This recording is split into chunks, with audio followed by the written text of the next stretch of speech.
introduce yourselves and kind of the band that you are performing in and that type of thing for this festival. I'm Matt Graham. I play guitar for Laser Witch Queens. I'm Peirce. I sing and play guitar for Pretty Odd. Daniel, singer for The Velt. Awesome. So this is going to be a really cool festival, I think, because a lot of people seem to be excited for it. So, like, what do you guys, like, what is your main goal for this festival? Like, what were you guys trying to do when you guys thought about forming this festival and trying to get all these people in one place? Well, in the beginning, I had wanted to put together a Psych Fest because we were on the road doing Psych Fest in Europe and in the Midwest, and there wasn't any representation of North Carolina. So I didn't know anybody that was doing it. So Mike Allen said, this guy named Peirce, he did it, and he sent me the link. And when I started the Pink Floyd thing, I said, yeah, this guy gets it. So I talked to Peirce. We got together at Raleigh Times, so we decided to work together to put together the festival because he had done one before. So with that in mind, I wanted to have some older bands that were kind of shoegazy. Peirce was keyed into the younger crowd that is Psych. And I was like, well, we need to bring them together so people would be exposed by it. And his festival he did looked really cool. Mm-hmm. So I was like, yeah, we should do something together.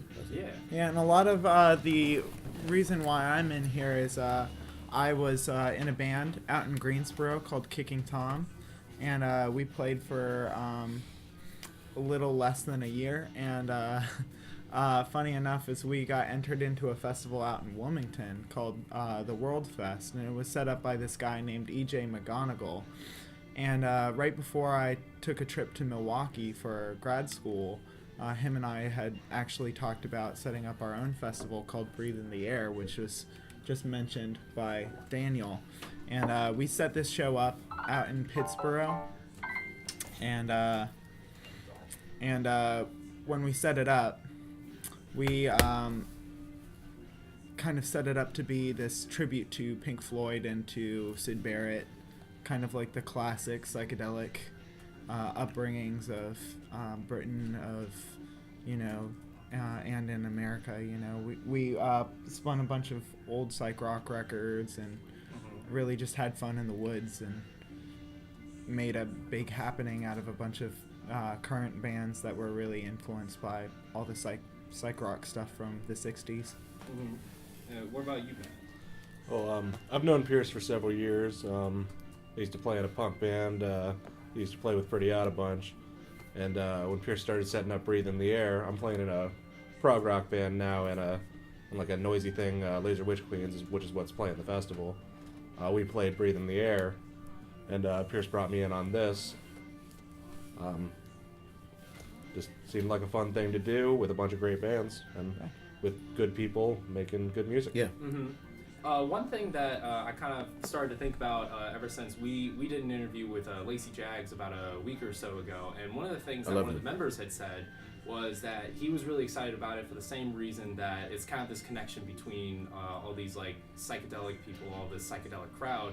But he specifically had said this point about like psychedelic rock or music was kind of almost born out of the South, so he thinks like this kind of area for Raleigh, Chapel Hill, Durham, like that triangle area is a nice place to put that. Like, do you guys kind of agree with that idea? I agree. I would absolutely agree because a lot of what psychedelic rock was born out of was born out of the blues, the Delta blues, like below the Bible Belt, and we this whole area falls right in that range of places, and for us to like set up the festival here in Raleigh, not only is it home to us, the bands, a lot of the bands that are playing at this thing are Raleigh and Chapel Hill, Durham, local bands, but really the reason why we think that it connects to psych rock is because psych rock was born out of the blues. It was born out of the kind of like a culmination of musicians that didn't really have anything else to do other than experiment,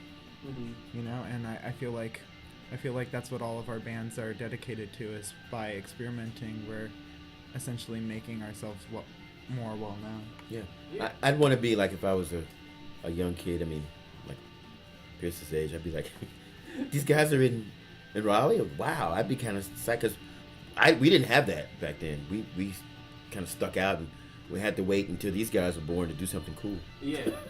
Pretty much. That's the bottom line, you know. I would kill to have friends like these guys back when we were younger, or your age. Yeah. You run, or like you are starting up like a recording company or something like that? I own a recording studio called Stranger Sound Studios. We make just weird, loud, noisy stuff, and I just pretty much work with anybody who's got a cool sound. I am the co-owner of Dry Point Records, and we're sponsoring the festival. And our whole vibe is just getting bands that do something interesting a platform to be able to put their music out so they can get more recognition than they would otherwise. We want to make sure that these bands don't get lost in the shuffle of all the garbage that's out there. Yeah. We want to make sure that good music comes to the forefront. And I've been a musician for several years. I've been in my band for almost 7 years now. Nice. And we have always been dedicated to kind of redefining our own sound. And as of late, like, there are a lot of new songs and material that we've been working on, and we're actually considering joining up on Dry Point Records. Oh, cool. Yep. And Nice. being a part of that scene, because Matt has established himself very well through Raleigh scene while I was out in Greensboro doing my music thing out there. I lived in Greensboro for about 4 years and really gotten involved in the local music scene there. And a lot of the Greensboro musicians are the ones that helped me define my role as an event organizer for festivals and for different musical interests, you know? Yeah. Everyone should be really excited about the new Pretty Odd stuff. I've heard some of it. It's fantastic.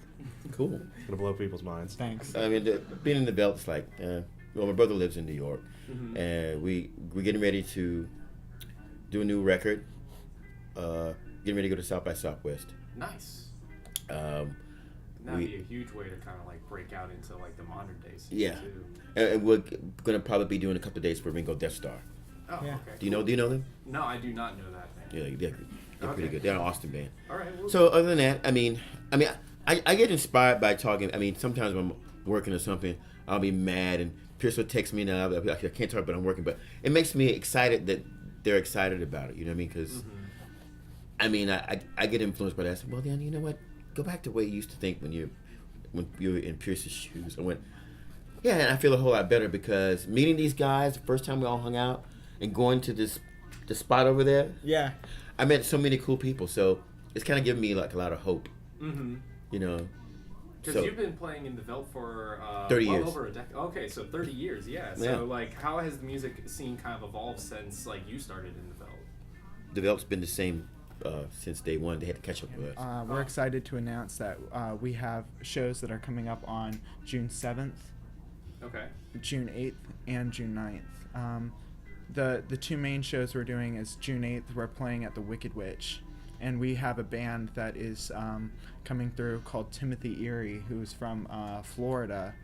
And they have set their name up very high in psych rock on Ghost Drag Records. And so we're really excited about that because they've kind of established themselves with a band called the Plastic Pinks. And they've also been making a big name in psych rock. We're excited to have some of our old buddies from Lazarus Pit and from Laser Witch Queens continue to play with us because they always are a hoot, and they were a total hoot for the last festival that I threw. And I felt like their presence really made people feel activated and felt welcome because I know we were all up until like maybe 6 a.m. the day of that festival, just jamming out with random festival goers. And I mean, we really want to have that connection to people again, and so inviting those people to come play with us again was really that way of saying, hey, everyone's welcome. I'm just glad to see it come to fruition because I've always wanted to have something like that in Raleigh. I mean, we never really have cool shit like this happen. I mean, until I met Peirce and found out he was doing it on his own, you know. And after coming back from so many festivals, and having to wait everything. I was like, fuck this. Let's just do our own shit. So that's what kind of it came down to. Taking it in your own hands. Well, yeah. I was like, fuck it. You don't want to call me back. You go to your festival. Fuck, I'll make my own. Who could I get in cahoots with to do it? So that's what happened. And I'm not very good at organizing, but we couldn't have did it without Mike Allen. So Absolutely. yeah. So you mentioned Mike Allen. Mike actually has a question that he wants to ask you guys. Where do you see what's the vision for this in next year, 5 years out? Well, me and Peirce were talking like, well, we call it, but he mentioned we should in the beginning. Maybe we should call it the Triad because we keep thinking about taking it to Winston-Salem, taking it to Greensboro, taking it, Maybe even further towards the beach. Yeah, Mike, like you did it, like you did HB2. Yeah. Yeah. I mean, it could work because in North Carolina, like he's talking about the Greensboros, I was like, really? I didn't know that. So these different places that we go throughout North Carolina, we could definitely make it into something. Yeah.